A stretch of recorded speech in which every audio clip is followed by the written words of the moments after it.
Hello everybody, this is Christine, and today I am going to be planting a few things.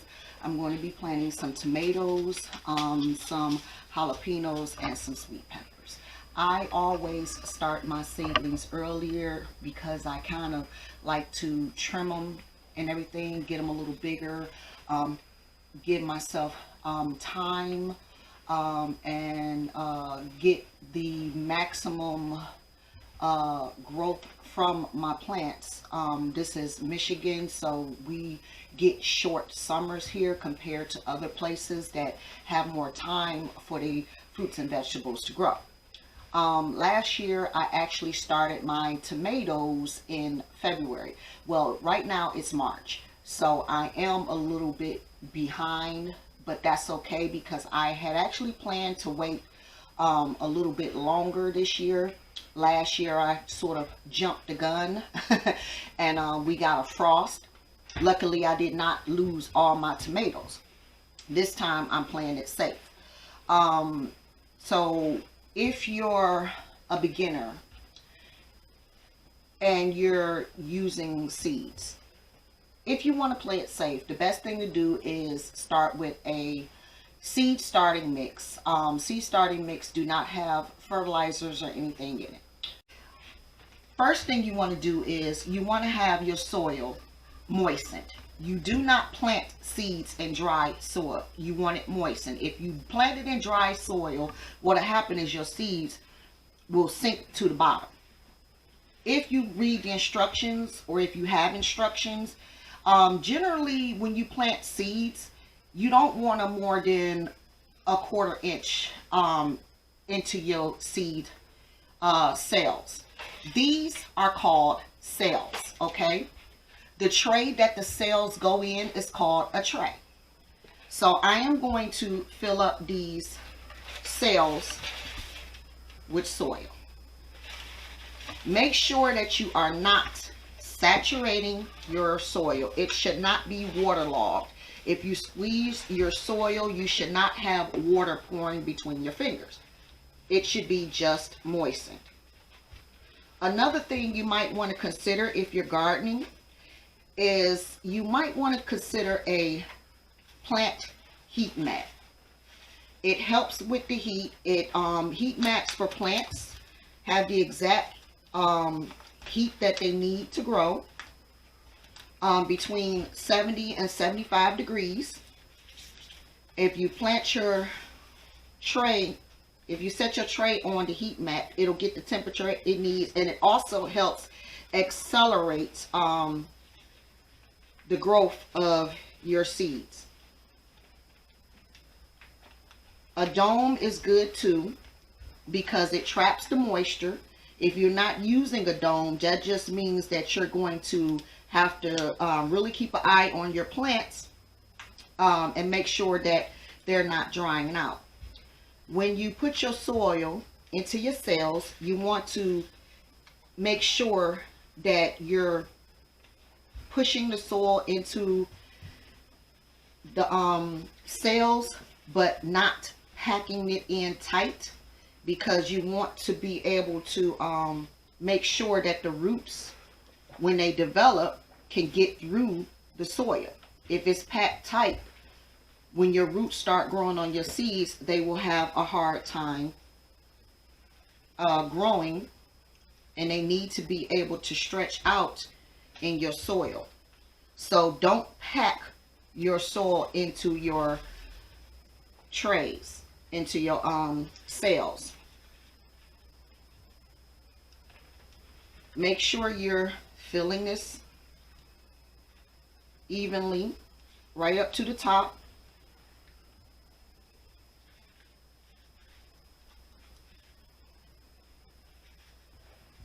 This particular tray right here, these cells are going to have all tomatoes.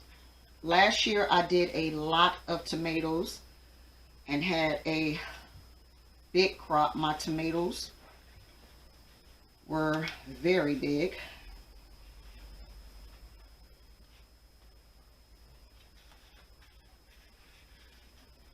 All right, so this is nice, going through each one. Press down lightly to make sure that they're in there all the way. Any one of them that's not completely filled, I could just go back like this one here, add a little bit more.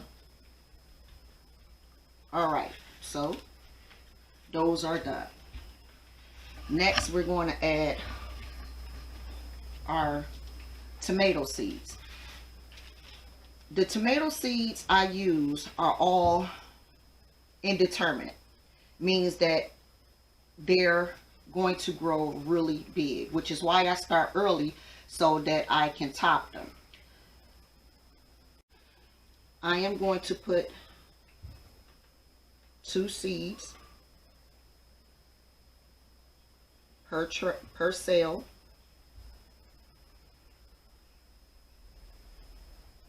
It's best to put 2, and then you're going to go in, and once they start growing, get rid of the weaker one and keep the strongest one. One other thing you might want to consider is grow lamps. Putting them in front of a windowsill, I personally do not recommend. When you put them in front of a windowsill, it is indirect sunlight. That means that your plants are going to get leggy, versus if you have them under grow lamps, it is direct, especially if you buy full spectrum grow lights. They will grow healthier. They won't be leggy. So yeah, a heat pad for plants and grow lights, I would definitely recommend that. So as you can see, I'm putting 2 seeds per cell.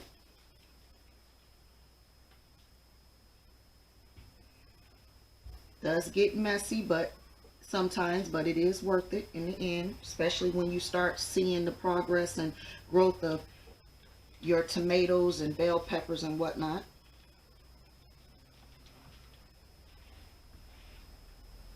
And believe it or not, tomatoes tend to grow pretty fast if they're healthy and they're taking off like they're supposed to. You'll start with getting a lot of leaves. You want to make sure that your leaves are healthy. Leaves that are turning yellow and different colors like that are not healthy. That means your plants are not healthy. So you want to keep an eye on that when your seedlings do start growing.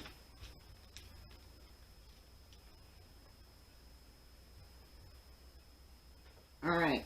Now some of these may have a little more than what I need, but that's okay. Now I am just going to kind of press these down in here.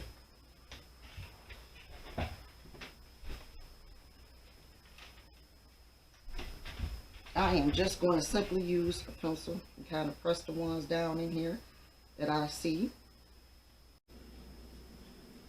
All right, so this one is all set. Whenever you're doing your other seeds, just follow the instructions on the planting depth. Make sure you use the part that says seedlings, and it'll show you the depth that you need to be planting your seedlings. And after you get your plants in here and it's all set in your trays and everything, you want to spray just a small mist, a light mist of water on your trays. Even though it's pre-moistened soil, you still want to spray a little water on it. This will help moisten the seeds.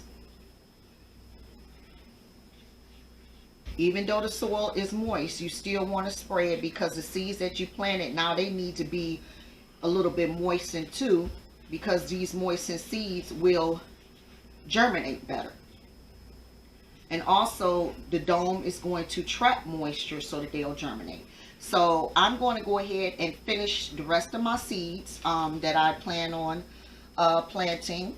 And after I'm done, I'm going to put it on the heat mat and put my dome on it and everything, and wait for them to grow. This has been Christine of Christine Awesome Things, and I will be back to show you the progress. So stay tuned, like and subscribe. Hello, this is Christine, just giving you an update on the progress of my tomato seeds. So these are my tomato seeds, and as you can see, they have already started germinating.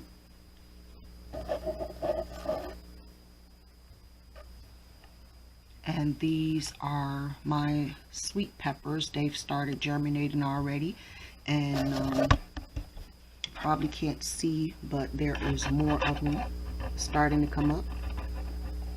There's one right here, and over here, and here, and they're just popping up everywhere. These ones are already up.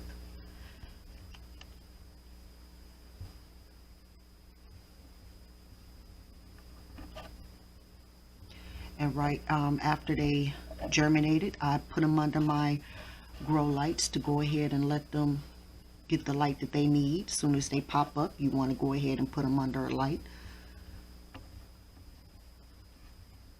And there you have it.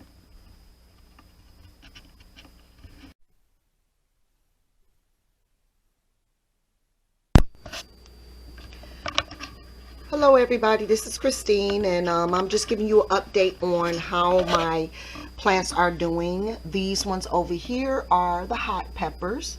These ones over here are the tomatoes, and these ones right here, no, I'm sorry, sweet peppers, and these ones over here are my tomatoes. So we have the tomatoes here, the sweet peppers are here, and here are my hot peppers. With my sweet peppers, as you can see, some of them are still coming up, and over here I actually had 3 of my tomato plants that have not sprouted all the way. 1, 2, 3, 4 that didn't come up yet. All the rest of them did. I'm still waiting for these to come up. These are this is actually 2 weeks exactly after planting. So what I'm going to do is, for my tomatoes, I'm going to go ahead in here and put some new seeds in there. It might just be that the seeds they were bad seeds, so I'm going to go in and replace those 4. I do have time, that's why I like to start early. And over here, that same day, I end up going ahead and planting some pickling cucumbers, and they have already came up.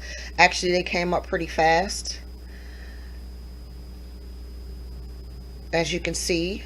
Have some right here that's about to come through here, and right here, and you see this one is already coming through. So those came up pretty fast, pickling cucumbers. So again, this is 2 weeks after planting them. When I showed you how to plant them. When they say thinning out, they mean like when you have 2 of them that did sprout, like right here. We have 2 right here that actually sprouted. 1, 2. The one that looks like it has the thickest stem, which would be this one here, you would pull out the weaker one, which would be this one. See how it's kind of a lot thinner? The stem on it is thinner than this one. So you would keep this one, which is the strongest, and you would thin out the weaker one. That's what they mean by thinning it. All right, and there you have it.